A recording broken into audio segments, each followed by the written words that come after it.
Depuis les frappes sur l'Iran, tout le monde débat du nucléaire, des missiles, du régime. C'est le débat qu'on est censé avoir. Et pendant ce temps, la Chine a perdu son principal fournisseur de pétrole hors sanctions américaines. Coïncidence ? Peut-être. Sauf que le Venezuela, principal autre fournisseur de la Chine hors sanctions, est sous pression américaine maximale depuis plusieurs mois. Et le Groenland, dont Trump veut le contrôle, concentre des terres rares que la Chine domine à plus de 60% au niveau mondial. 3 dossiers. 3 coups portés aux approvisionnements stratégiques de Pékin, à un moment précis de l'histoire, à moins de 2 ans d'une fenêtre que les analystes américains regardent avec une anxiété croissante autour de Taïwan. Le nucléaire iranien, c'est la surface. Ce qui se joue en dessous, c'est autre chose. Pour comprendre pourquoi la Chine est le grand perdant de cette opération, il faut comprendre ce que l'Iran lui fournissait et que personne d'autre ne peut fournir de la même façon. La Chine achetait plus de 80% de toutes les exportations pétrolières de l'Iran. Ce pétrole arrivait à 8 à 10 $ sous les prix du marché, payé en yuan via des tankers fantômes, sans passer par aucun circuit bancaire occidental. En pratique, c'était la seule source d'énergie significative que Washington ne pouvait pas couper, gelés ni sanctionnés. Les douanes chinoises officielles ne montrent pas ce flux. Ces barils arrivent relabellés comme pétrole malaisien ou indonésien à un tel volume que la Chine importait régulièrement plus de pétrole malaisien que la Malaisie n'en produit. C'est un fait documenté par les trackers maritimes comme Kepler, pas une théorie. Ce n'est pas simplement du pétrole bon marché que la Chine vient de perdre. C'est son seul corridor énergétique indépendant du système financier américain. Et ça ne se remplace pas du jour au lendemain. L'Iran ne s'est pas contenté de subir les frappes. Il a répondu en fermant le détroit d'Ormuz. From now on, all navigating through the Strait of Hormuz is forbidden.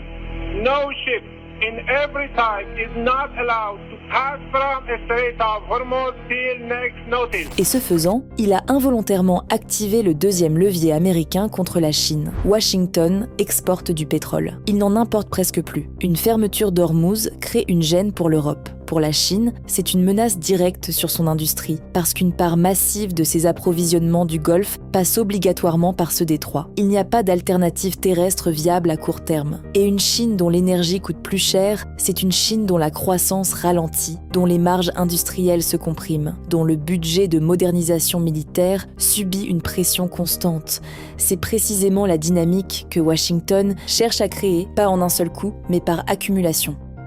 C'est quand on recule et qu'on regarde les 3 dossiers ensemble que le schéma devient difficile à ignorer. Le Venezuela exportait la quasi-totalité de son pétrole vers la Chine, souvent pour rembourser directement la dette colossale que Caracas a contractée auprès de Pékin. Sous pression américaine, ces flux sont perturbés. Le Groenland concentre des terres rares critiques pour les technologies militaires et la transition énergétique, un secteur où la Chine domine la production mondiale. Les États-Unis dépendent à 80% des terres rares chinoises, nous l'avons vu en 2025 lorsqu'un jour, Xi Jinping a décidé d'augmenter les contrôles et les restrictions sur les exportations de terres rares. Ça n'avait pas plu à Trump, qui dans la foulée avait imposé des nouveaux tarifs douaniers à la Chine. S'en était suivi une escalade de tarifs entre les deux pays, jusqu'à ce qu'ils décident de se parler, de tout annuler et de revenir à la normale. Trump le sait, la Chine tient les États-Unis concernant les terres rares. C'est pour cela qu'il est en train de tout mettre en œuvre pour passer de 80 à 20 à 30% de dépendance d'ici 2030. Parmi les manœuvres mises en place, il y a prendre le contrôle de l'île. Et l'Iran, comme on vient de le voir, était le corridor énergétique hors sanction de Pékin. Selon Carnegie Endowment, à l'issue des frappes sur l'Iran, 2 des 10 plus grands fournisseurs pétroliers de la Chine venaient à être éliminés ou sérieusement fragilisés. Et 5 des 8 fournisseurs restants sont des alliés proches de Washington. Ce n'est pas de la politique étrangère aléatoire. C'est une stratégie de compression. Pas une confrontation directe avec Pékin, une série de coups portés autour d'elle, sur ses approvisionnements, ses corridors, ses matières premières, et chaque coup est justifiable séparément par une raison officielle différente, le nucléaire, le narcotrafic, la sécurité arctique. Pékin n'a pas attendu les frappes pour préparer ce scénario. Depuis 2023, la Chine accumule des réserves stratégiques de pétrole à un rythme sans précédent, accélère sa transition vers les renouvelables et diversifie ses fournisseurs vers la Russie, le Brésil, l'Afrique de l'Est. Mais remplacer l'Iran et le Venezuela, ces deux sources hors sanctions, par du pétrole russe ou saoudien à un prix politique autant qu'économique. Le pétrole russe renforce Moscou dans sa position de négociation avec Pékin au moment où elle en a le plus besoin. Le pétrole saoudien passe par des circuits que Washington surveille, et aucune de ces alternatives n'arrive à prix réduit, hors du système bancaire occidental. La Chine reste une puissance industrielle immense, avec des réserves considérables. Elle ne s'effondre pas, mais sa marge de manœuvre stratégique, sa capacité à agir sans tenir compte des leviers américains, vient de se réduire. Et c'est exactement ce que Washington cherchait à produire avant 2027. Le directeur de la CIA, William Burns, l'a dit publiquement devant le Congrès américain. Xi Jinping a ordonné à l'armée chinoise d'être prête à une invasion de Taïwan avant cette date. Pas une projection d'analyste, une instruction vérifiée par le renseignement américain. Et Taïwan, ce n'est pas qu'une question de souveraineté. TSMC, basé à Taïwan, produit environ 90% des semi-conducteurs les plus avancés du monde. Les puces qui font tourner l'IA, les data centers, les systèmes d'armes américains, les missiles de précision. Tout ça sort d'usines situées sur cette île. Si la Chine prend Taïwan et contrôle TSMC, elle tient le cœur technologique de la planète. Apple, Nvidia, les systèmes militaires américains, tous dépendent de ce que cette île fabrique. C'est pour ça qu'une Chine économiquement et énergétiquement comprimée avant 2027 n'est pas un objectif secondaire pour Washington. C'est le cœur de la stratégie. Chaque dollar que les frappes sur l'Iran coûtent à l'industrie chinoise est un dollar de moins dans le budget de modernisation de l'armée populaire de libération.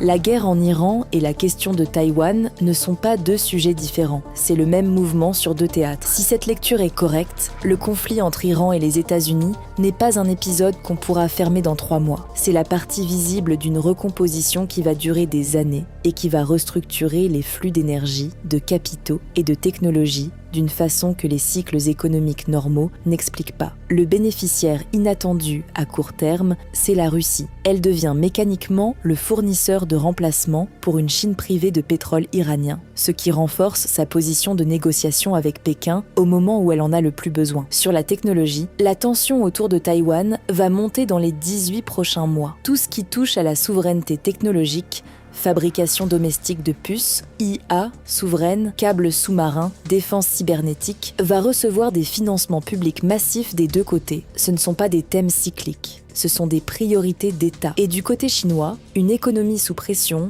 est une économie qui subventionne massivement ses secteurs stratégiques pour réduire sa vulnérabilité. Semi-conducteurs domestiques, véhicules électriques, renouvelables, Pékin va injecter des moyens considérables dans ces secteurs précisément parce qu'elle ne peut plus se permettre de dépendre de l'extérieur. Ce n'est pas forcément baissier pour ces secteurs, c'est une dynamique à comprendre finement.